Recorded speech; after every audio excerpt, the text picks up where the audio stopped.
भगवान राधा कृष्ण के चरणारविंदों में शतकोटि नमन। मित्रों को, जिज्ञासुओं को, धर्म प्रेमियों को, ज्योतिष विज्ञान प्रेमियों को हर हर महादेव, बम बम भोले, नमः शिवाय।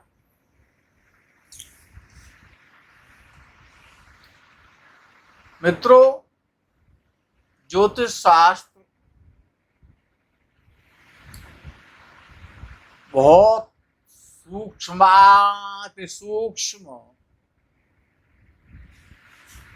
अपने में ज्ञान रखता है।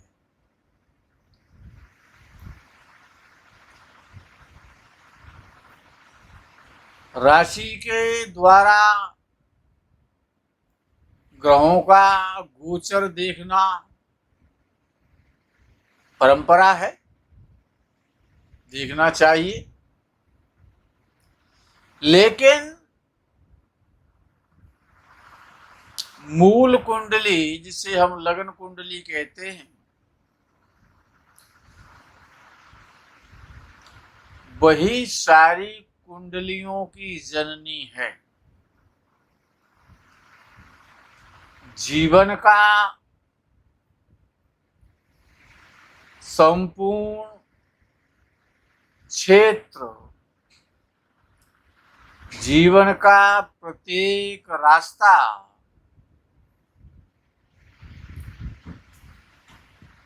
और जन्म कुंडली से होकर के गुजरता है। जन्म कुंडली का जो गणित है वो बड़ा विचित्र है। जिस प्रकार से आपको बताया जाता है, सुनाया जाता है, और वो 100% घटित नहीं होता। राशि के माध्यम से जो भी फलित दिया जाता है गोचर में, उसके बहुत सारे कारण हैं, त्रुटियां हैं। और विषय आता है कि जब कोई ग्रह उच्च राशि में प्रवेश करता है तो उसका अवधि काल उस राशि में कम और ज्यादा, उसकी गति, उसका स्वभाव, उसके गुण, उसके अवगुण उस राशि वाले को मिलते हैं। उसका प्रभाव तो आता है। जिस प्रकार के आप समझ सकते हैं कि सूर्योदय से आगामी सूर्योदय तक, अर्थात एक अहोरात्र में, अहोरात्र दिन और रात्रि मिलाकर के जो 24 घंटे का जो समय माना जाता है वो अहोरात्र कहलाता है। तो उसमें 12 लग्न अर्थात 12 राशियां अपना भोग कर जाती हैं। अब विषय यह है कि कोई भी राशि होती है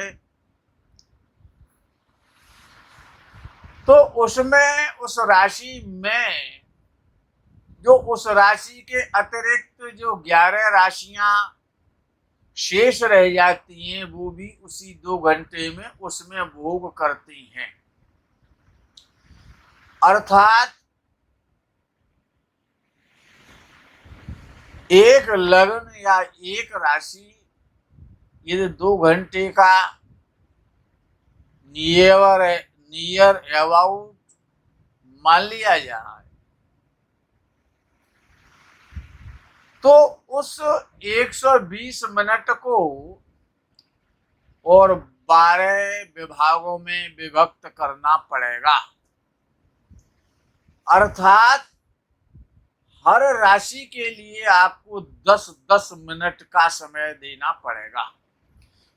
एक राशि में 2 घंटे में 10-10 मिनट के हिसाब से और 12 राशियां मूव कर जाती हैं। इसी प्रकार से जैसे नक्षत्र, एक नक्षत्र है 60 घटी का होता है और उस 60 घटी में और 27 नक्षत्र भोग कर जाते हैं। इसको और बारीकी में ले जाए तो जैसे कि रविवार का दिन है, सोमवार का दिन है, मंगलवार का दिन है। ज्योतिषाचार्यों का ऐसा मानना है कि उस बार में वो ग्रह विशेष प्रभावी होता है। बिल्कुल ठीक है, लेकिन जिस प्रकार से कि रविवार है तो उसमें सूर्योदय से सूर्योदय तक अर्थात एक अहोरात्र में 7 बार अपना अपना भोग कर जाते हैं। अर्थात एक बार का जो सूर्योदय से सूर्योदय तक का जो समय होता है, अगर उसमें और अच्छा गणित आप निकालेंगे तो उस 24 घंटे को बार की जो समय है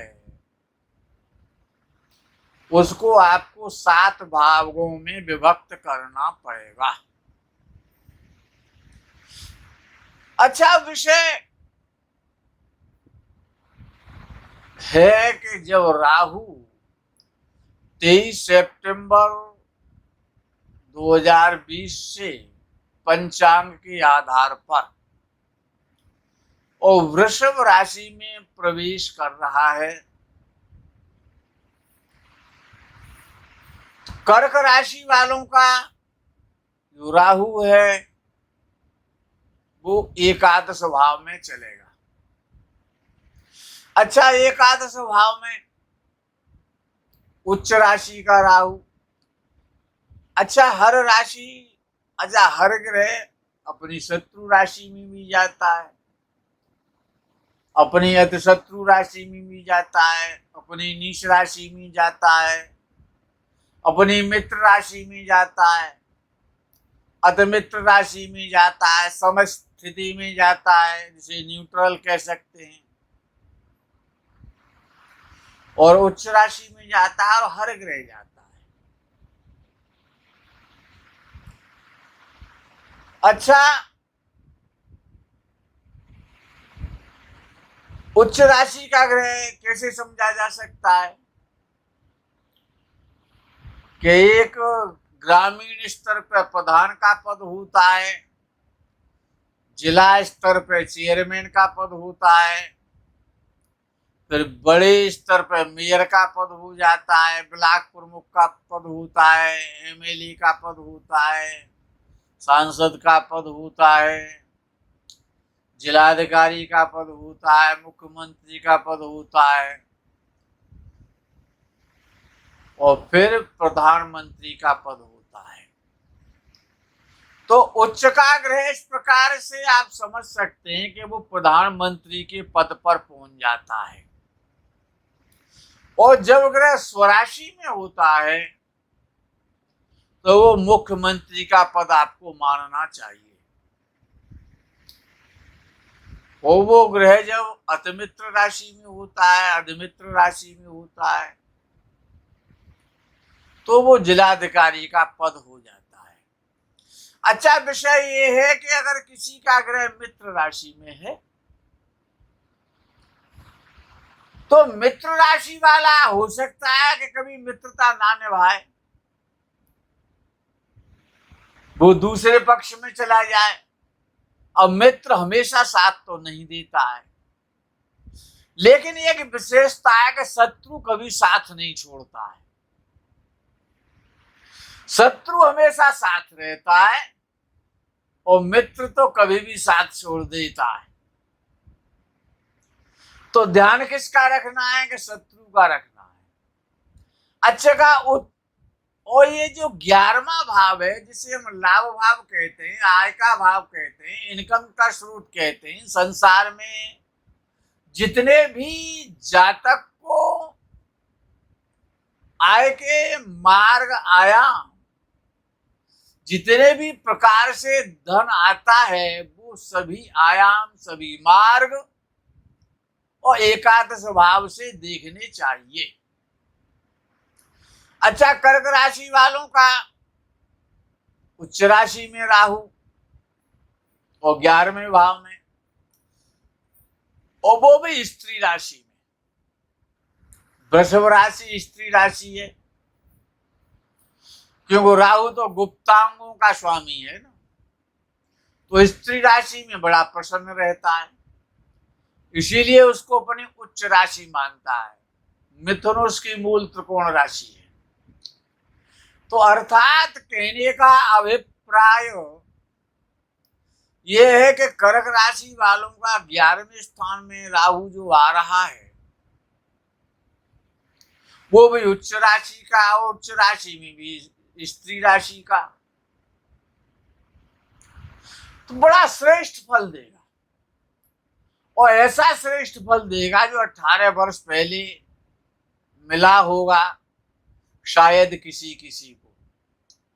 लेकिन अब की बार जो विशेषता है वो ये है कि 7वें भाव में कर्क राशि वालों का मकर का शनि भी स्वराशि में चल रहा है, ये विशेषता है। तो जब 11वें भाव में उच्च राशि का जब राहु चलता है तो इतना धन देता है, इतना धन देता है, इतनी लक्ष्मी देता है कि व्यक्ति नोट गिनना बंद कर देता है, फिर गड्डियां गिनने लगता है। और ये अतिशयोक्ति नहीं है, यही सत्यता है। अच्छा, जितने भी बढ़िया वाले काम,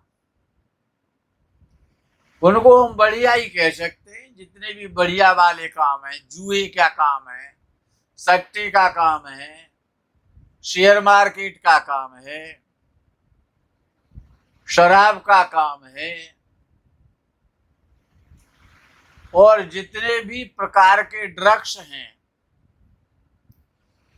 हीरोइन है, हशीश है, गांजा है, चरस है, अफीम है, डोडा है, बहुत सारे प्रकार के ये श्रेष्ठ कार्य हैं। इन सबके द्वारा राहु धन दिलवाता है और ऐसे ही व्यक्ति जोड़ देता है। अच्छा, जितने भी 420 हैं, जितने भी स्मगलर हैं, जितने भी हवाई करने वाले हैं, इधर का उधर करने वाले हैं, फोन के द्वारा ही इधर का उधर हो जाता है, हवाई हवाला। अच्छा, जितने भी प्रकार के ठग हैं, चोर हैं, बदमाश हैं, रिश्वतखोर हैं, बदतमीज हैं, अच्छा बड़े बड़े धनवान हैं, लेकिन बड़े बढ़िया वाले हैं, जितने भी गुण होते हैं उनमें सब है। तो इस प्रकार के श्रीमानों से और राहु संपर्क जुटा देता है, धन देता है, छप्पड़ फाड़ के देता है, वृषभ राशि में देता है, एकादश भाव में होने के कारण देता है। तो धन तो बहुत आएगा, लेकिन विषय धन से ही नहीं है, धन से ही आपका संसार नहीं चल सकता है। और गलत मार्गों से जब धन आए तो उसको बड़े बुद्धि मार्ग के द्वारा ग्रहण करना चाहिए। लेकिन जब 11वें भाव में कर्क राशि वालों का राहु होगा तो उनके मित्र उनके जो मित्र रहे होंगे उनसे मित्रता खत्म होने लग जाएगी, जो उनके भाई बहन होंगे उनसे संबंध बिगड़ने लग जाएंगे, मित्रों से, भाई बहनों से आपको संबंध नहीं बिगाड़ने कर्क राशि वालों, क्योंकि राहु हमेशा 11वें भाव में नहीं चलेगा आपका, 18 महीने तो चलेगा, उसके बाद में तो मेष राशि में जाएगा, उसका भी तो ध्यान रखना है। अच्छा, दूसरी बात, धन बहुत आ रहा है, इधर से भी आ रहा है, उधर से भी आ रहा है, साइड से भी आ रहा है, बगल से भी आ रहा है, देश से भी आ रहा है, विदेश से भी आ रहा है। अच्छा, जब 11वें भाव में राहु बैठता है तो व्यक्ति की यात्राएं बहुत होती हैं, विदेशों से, अपरिचित लोगों से भी धन आने लगता है, व्यापार बहुत बड़े स्तर पर बढ़ने लगता है। अच्छा, जितने भी गलत काम करने वाले जो लोग हैं, अब कर्क राशि वाले सभी तो महात्मा नहीं हो सकते ना, सभी सज्जन तो नहीं हो सकते। अच्छा, जो सज्जन नहीं उनके लिए तो राम ये संजीवनी है राहु, जो हमेशा गलत ही सोचते हैं, गलत काम ही करते हैं, उनको तो धनी बना ही देगा। अच्छा, विषय ये है कि अब धन तो आप पर बहुत आएगा, लेकिन मित्रों को मत भूल जाना, अपने छोटे भाई बहनों का भी ध्यान रखना, और संतान का विशेष रूप से ध्यान रखना। संतान आपकी कुसंगति की शिकार हो जाएगी। अच्छा, इसके साथ साथ अपने व्यापार का, अपने पार्टनरशिप का, और अपने घर गृहस्थी का, पत्नी का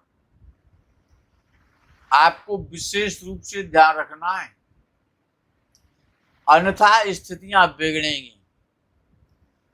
व्यापार में आपको ध्यान रखना है, बाहर से धन कमाने के साथ साथ व्यापार का भी ध्यान रखना है, और अपने साझेदार का भी ध्यान रखना है।